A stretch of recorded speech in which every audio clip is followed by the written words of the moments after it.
Dukewheatly here, back with the second part of our intro to the GIMP.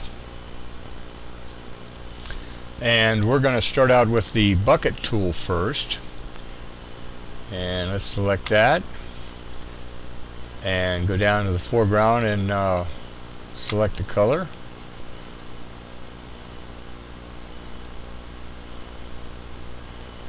Let's try lavender here. Hit OK. You see our foreground color is lavender. Put our bucket inside and make sure that the top, which this is selected. And now we go ahead and click in there and it'll change the color. But just once again, be sure that it's selected. Now let's click Control Z and undo that. The gradient tool, which is next to that, let's click that, go down here and just click in here. It'll open up a whole selection of gradients. I'm going to choose metallic something, and let's choose that. And the gradient tool selected. Let's make sure the top is also the active layer, and let's go from one side to the other. And then that gives us a little metallic color. So that's how the gradient tool works.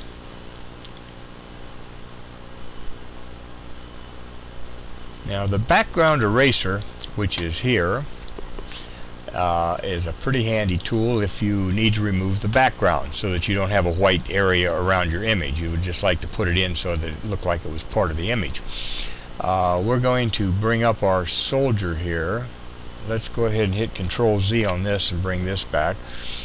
Now, the first thing you're going to notice when you're using the background eraser is the first thing that you need to do is go over to your brush palette, either here or you can activate it over here, and pick a brush. If you don't pick a brush, then it won't do anything. Also, go up to your layers, right click, and be sure that you, if this, it says remove alpha, we'll hit that. Let's right click again, and you want to be sure that it's add alpha channel. Anytime you deal with a transparency, you're going to have an alpha channel. So let's go ahead and click that. We have a brush selected. So now when we go over here, we should be able to erase the background, and that is going to give us a checkerboard pattern. So if you look here, you can see that here we are removing the background. Now we could make this bigger if we hit let's hit Control Shift J and make this a little larger. We could even go up to the view and make it larger and use a smaller brush if we needed to go around these edges. I use, a lot of times I'll use the Serif's Photo Plus and use the flood eraser. GIMP doesn't have a flood eraser, but that's a very handy tool to have, and if you do a lot of transparencies, it's going to save you some work.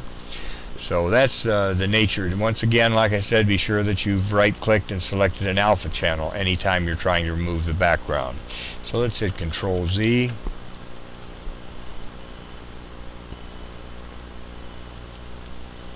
And let's bring this image up.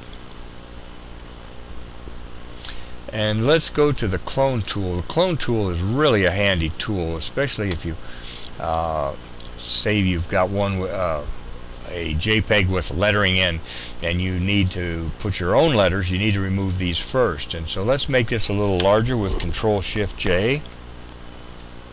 Let's make sure it's selected first.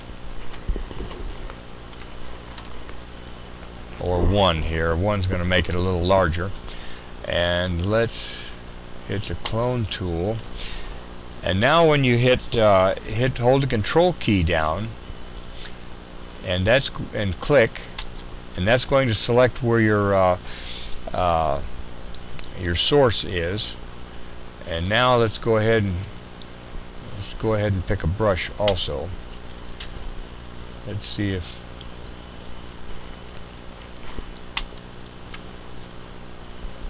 what do we have here?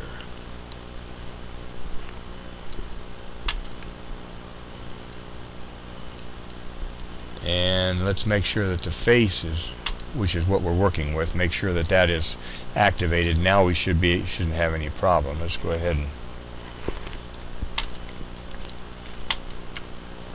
and now you can see that we're erasing here. Be sure that that you're in the active layer. Now what you can do is to set, you can actually use different images. We could actually set the let's hold the control key down and set it here, and let's open this up and go ahead and shift click, and you can see that we could even add stuff from that image onto this image. So that's can come in quite handy. So that's one of the capabilities of this clone tool. So let's hit Control Z, get rid of that. Control Z again. And of course the foreground and background, this little arrow here will switch this is your foreground, this is your background color. Let's go to move, activate the move tool here, and so we can switch them. Or this is the background, this is the foreground. So let's go ahead and switch them. Or we can just click in whichever one we want. In this case, the foreground color. Double click in there, and then it brings up the color palette. And we can pick yellow and say OK, and you notice that it changes over here. So this concludes our little two-part introduction. We have other videos that amplify some of this, and of course the transcripts at EZ4UGuru have a lot more information in than I can do in a video.